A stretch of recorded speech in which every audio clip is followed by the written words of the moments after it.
a team manager role isn't exactly new for you. You obviously have experience doing it from your Kawasaki days, but you were out of the paddock for a year or 2 years. First of all, what's it like being in the paddock? I'm sure it's a sport you love. Yeah, of course, it's exciting. You know, like when you take a break that you don't really want, it's better. You know, like you go to the races and you watch, because obviously I was working on the program and I come to the race and watch for the riders we need to go after, and that was good, but you're missing the adrenaline of racing, and it's fun to have it back. And obviously being back with a brand new brand in the sport, that must be even more exciting, be it with Triumph, and obviously you had the year to develop the bike and stuff. What was it like that year, knowing that you were building up the Argentina? Well, it was a lot of work. I'm sure. Really, but you have a good group of engineers behind, and a good group of people as well. So extremely fun. It's not like we're doing that every day.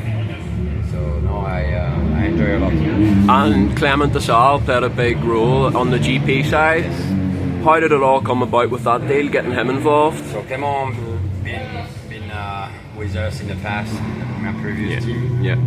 We have a great relation, and I know he was an extremely good rider on testing and very picky. That's what you need. You don't need a test rider who's going to tell you what you want to hear. You just want a test rider to tell you where you're going to improve the bike. And he did an amazing job, I think.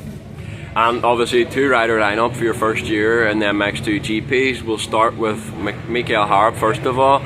Amazing debut. I don't think a debut of dreams really, getting a debut. First of all, did you expect that podium in Argentina, being a brand new brand? Yeah, definitely. I expect us to be in front. Like I did everything I could on my end, but also see the riders work behind the scene and the team. And so I do believe that we belong there. And until you go racing, you don't really know 100%, but the feeling was there, and it was not like a huge surprise for me. For a lot of people it was, I guess. Yeah. But no, he deserves it because he's a very dedicated rider. He knows what he wants, and he put the work in. And just on Michael Haarup, obviously he's quite experienced in the MX2 class. It's obviously his last season. So from that side, you probably couldn't have picked a better rider. And also he had a few team issues last year, being with Dixon and then WZ. But for him being a factory rider again in his last year of MX2 GPs, I think that was probably what he needed. Well, you know, Michael was one number one choice, to be honest, because we saw a lot in Michael in the past, and I think he could not finish the job sometimes, you know. And you know, it's every riders have a career that they can pop really right away. But if you remember, Michael was like the big promise coming up in European Championship, and everybody was putting a lot of pressure on him.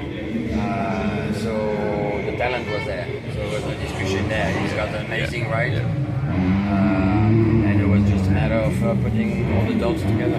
And what are your expectations between now and the end of the season for Michael? Obviously, you probably want to get on that box again. Yeah, no, think he can get a win? For sure. Like we ride there every weekend. You know, like this is a little bit of frustration because we're like in the top 5 most of the time, and really close to go back to the box. And one thing or another make it that we know. But the competition in the MX2 class is quite impressive. That was above my expectation. I have to say that the speed of the MX2 this year is wow. You know, when you see this year we already have 10 different riders, I think, on the box. So that tells you a lot. And one rider that got his first podium this year was McLellan. I would say you probably took a calculated risk. Maybe he wasn't the obvious choice, but he's quickly repaid the favour and he's got his first podium, so you must have been delighted with that. I would not say it was a calculated risk. It was for me, Camden have something, and I saw that a while ago. And for me, it was the result of a lot of work. He spent a lot of time working with Clement, also during the off-season, adjusting his riding, adjusting a lot of things in his approach of the racing. He's young, he's learning, and it's the result of the hard work. He's having still a lot to learn, to be more often on the box, but it's coming. And obviously it was a shame with the injury, but I believe he's already back on the bike and he'll be back in Indonesia, so you must be looking forward to getting him back underneath this awning. Of course. I may have been a little bit harsh with him because I want more from him. So yeah, of course he want to come back earlier, which I didn't allow, but for his own good. And I think he realized that, and he's keeping working in the shadow. He's done a really good job from his injury, how to manage the injury, listen, and did everything he needed to do. So I want him back where he was. The competition has been racing, so it's very difficult. So the work and the approach is a little bit different than usual. But I hope he's going to be straight about back where he belongs. And obviously, first season for the new brand in the sport. Did you have a plan coming into the season, and how would you evaluate the first half of the season? Well, the strategy changed for everybody, I think, based on how the championship developed. You have some championships starting slow and then build up, or some starting really high and build up. Well, obviously, I'm learning also the MX2 class. That's usually what you're kind of doing on the 450 class. In the MX2 class, it's all in every single moto. So it's very difficult to build a strategy.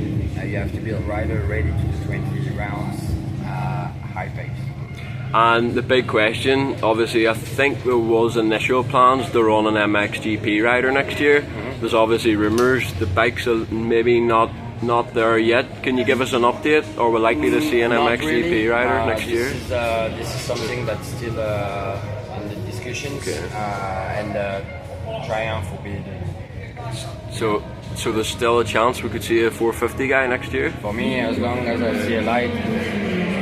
And and long term, what do you think the plans are for Triumph? Is it just to run this one team? Obviously with other brands we've got quite a lot of teams, satellite teams, EMX teams. Do you think that's a route Triumph might go down in the future? Or at the minute is full focus? To be honest with you, this is more like a question for the off-road manager, Mr. Kimber, to develop the plan of Triumph. Yes, I don't see why not. I mean, it will be a logic, rolling coaster. Yeah. And Mikael Haarup, I believe it was only a 1-year deal. Is there an option that he could stay? Obviously, if you won't have a 450 guy, it could be complicated. But who knows? Maybe he could end up in America with Triumph. Yeah, would have been. I mean, I wish Triumph kept Mikael. That's definitely something would be awesome. That's my opinion. And also Camden, has he got a contract for next year? Camden will be with us again for 1 more year. Okay, perfect. Thank you very much for your time. You're welcome.